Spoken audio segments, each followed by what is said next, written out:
Hi, Hi, this is Kim, this is Andy. and we're going to read to you from the Urantia book. But first, 365 Days Walking the Red Road by Terry Jean. Today is June 19th. We hear from, Happy Juneteenth and happy Father's Day. yes, we hear from Red Jacket.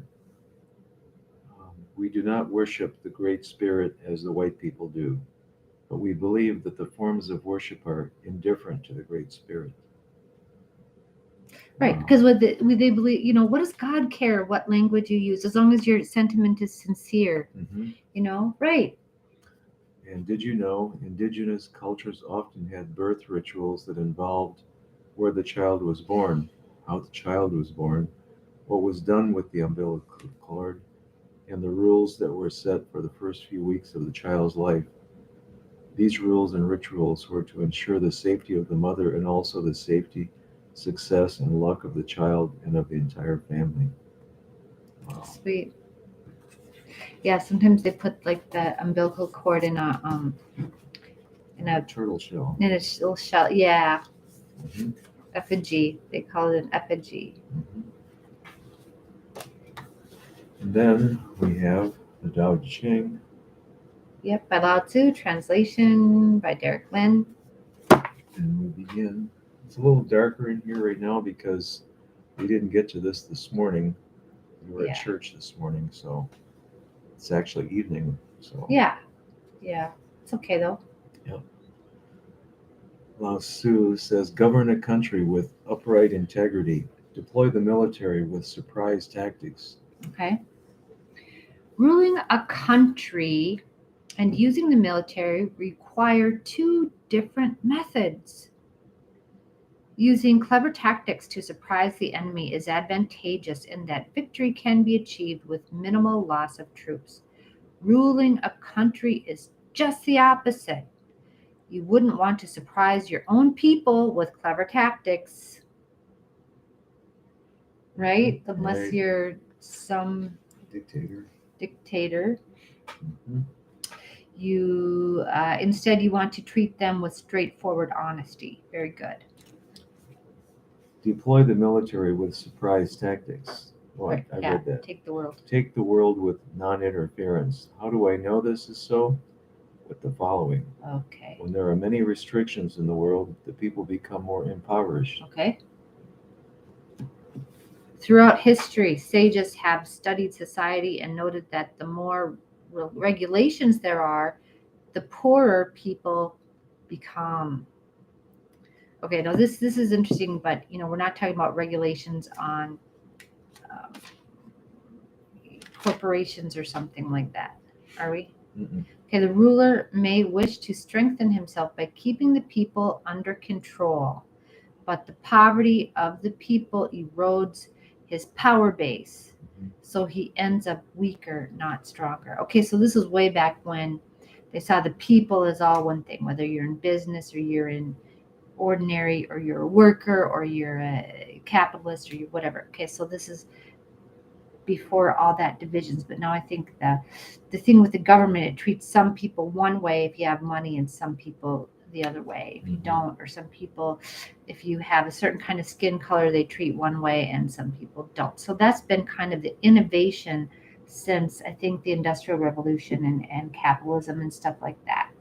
Okay, so before there was the ruling class and then there was the the everybody else, the non-ruling class. Right. Now there's the ruling class is being overtaken by the capitalists kind of, right? So there's the still, well, and now they're, instead of kings and queens, they're presidents and politicians, senators and stuff like that, but they're being Now bought. there's the corporate class. The corporate class, yeah. Right, right. So that's kind of been the and this is not a an easy thing. This has been like, this transition has taken like 300 years so far, about. Mhm. Yeah, and so it's really new and different. Mhm. Yeah, and we still haven't seen all of the fallout from this. When people have many sharp weapons, the country becomes more chaotic. When people have many clever tricks, more strange things occur. Uh-huh. The more laws are posted, the more robbers and thieves there are. Huh. Wow. Yeah. So there's this the idea that you have to when one person breaks the law, we have to punish everybody. Like one person sneaks a jackknife onto the airport, onto the plane. Okay, now you got to punish. Nobody can have them. Nobody can. Yeah. Wait, why doesn't that work with AR-15s? Whoa. Yeah. Yeah. Yeah. I love it when you're brilliant. You're amazing. So I love you. Mwah. Okay. Okay, I could not said that better. That's awesome. Okay. In a restrictive and impoverished environment, many people turn to crime as a way to survive. Take up weapons to steal or rob. They also become increasingly tricky in their attempts to circumvent restrictions or exploit loopholes. Their cunning will often yield surprising and even bizarre results. This national macrocosm mirrors the personal microcosm. Mhm. Just as inept rulers confuse their subjects with excessive interference, so we too can meddle in our affairs or delude ourselves with false ideas. Yeah.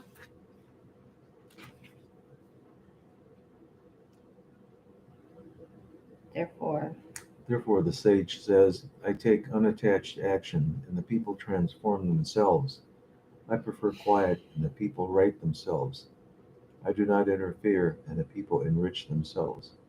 I have no desires, and the people simplify themselves. Lao Tzu offers 4 practical suggestions as antidotes to the above problem. We, as rulers of our own little kingdoms, can 1. Take actions without attachments to specific outcomes, 2. Quiet the mental chatter within before interacting with others, 3. Do only what is necessary without interference, 4. Reduce and let go of excessive desires. Yeah. Oh, that's good. Mhm. These are time tested ideas that work just as well for us today as they did for the ancient rulers. Mhm. Okay, those 4 again. Take actions without attachment to specific outcomes. This is guidance for leaders. Okay, so act without regard for who's going to vote for me, who's going to fund my elections, stuff like this. Do the best thing that you think is right for the people without worrying about trying to get elected, right? Mhm. Okay, all right. 2. Quiet the mental chatter within before interacting with others. Okay, so don't be impulsive about, just don't say things just to please people, right? Quiet the mental chatter within. Mhm. Be direct, make a decision, and stick with it, right? Mhm. Take in the information that you need and then decide, and then that's it. 3. Do only what is necessary without interference. Okay, so you don't usually need to drop bombs on people. No.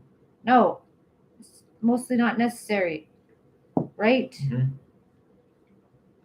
Okay, and 4, reduce and let go of excessive desires for leaders. I want everything. I want everything. I want to be president, I want. and I want to have all my. I don't want all the stuff I'm invested in to be conflict of interest, even though I run the committee that's for like investigating the people that I am invested in or something like that. Right? Okay.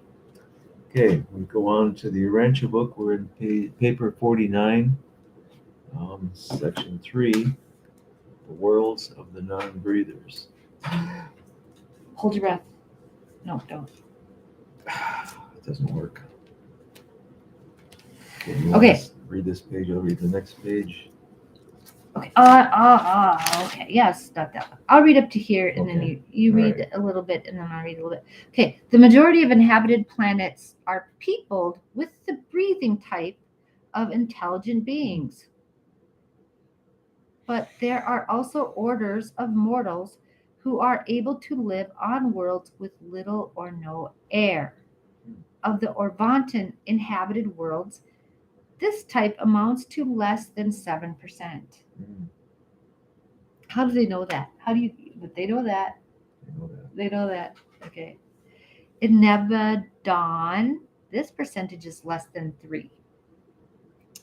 In Alcitania, there are only 9 such worlds. But they're important. They're minorities, but, we have to provide for the non-breathers what they need too, right? Mm-hmm.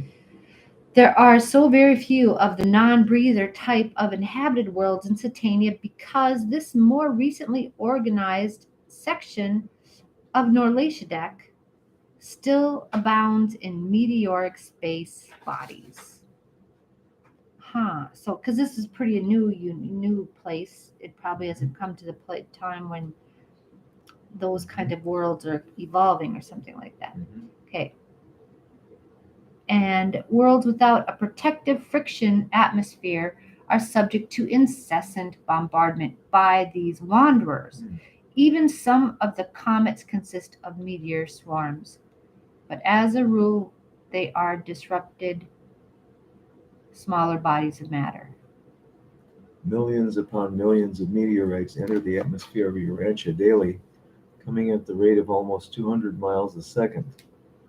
On the non-breathing worlds, the advanced races must do much to protect themselves from meteor damage by making electrical installations which operate to consume or shunt the meteors. Great danger confronts them when they venture beyond these protected zones. These worlds are also subjected to disastrous electrical storms of a nature unknown on Urantia. During such times of tremendous energy fluctuations, the inhabitants must take refuge in their special structures of protective insulation. Okay, I'll read then. Interesting, right? Mhm. Kind of like a huge electrical storm, or like because there's no atmosphere Right, to protect them from these things. right. We're not talking about when you think about non-breathers. I'm thinking about underwater, but no, that's not it at all. These are beings We that, have breathers underwater here. yeah, Fish breathe. fish breathe, sort of, yeah, just not Sea- air. Sea mammals breathe. So then, what do they do? What are their bodies like? It's so bizarre to think of that. Okay, Mhm. I don't know. Life on the worlds of the non-breathers is radically different from what it is on Urantia. The non-breathers do not eat food or drink water, as do the Urantia races. Wow. What do they do then? I don't know. The reactions of the nervous system, the heat regulating mechanism, and the metabolism of these specialized peoples are radically different from such functions of Urantia mortals. Well, I guess so. Almost every act of living, aside from reproduction, differs. Oh, well, that's still the same. Okay. And even the methods of procreation are somewhat different. On the non-breathing worlds, the animal species are radically unlike those found on the atmospheric planets. The non-breathing plan of life varies from the technique of existence on an atmospheric world. Even in survival, their peoples differ, being candidates for spirit fusion. Oh, okay. Nevertheless, these beings enjoy life and carry forward the activities of the realm with the same relative trials and joys that are experienced by the mortals living on atmospheric worlds. In mind and character, the non-breathers do not differ from other mortal types. Wow. You would be more than interested in the planetary conduct of this type of mortal because such a race of beings inhabits a sphere in close proximity to Urantia. Wow. Okay, I want to go there. What Of does course, that I'll mean? have to bring my oxygen tank. What does that mean? There's another planet not far from us Wow. that has non-breathers on it. Hmm. Could be the moon. Could be Yeah. Mars. Wow. I don't know. Maybe. I don't know. I don't know, but what I do know is that I hope everyone had a good Father's Day Me too. Yeah. Okay. and a good day Yeah. tomorrow. We had a really good day. Yeah, this was a really good day. Yeah. Okay. Guys, have a good night. Thanks.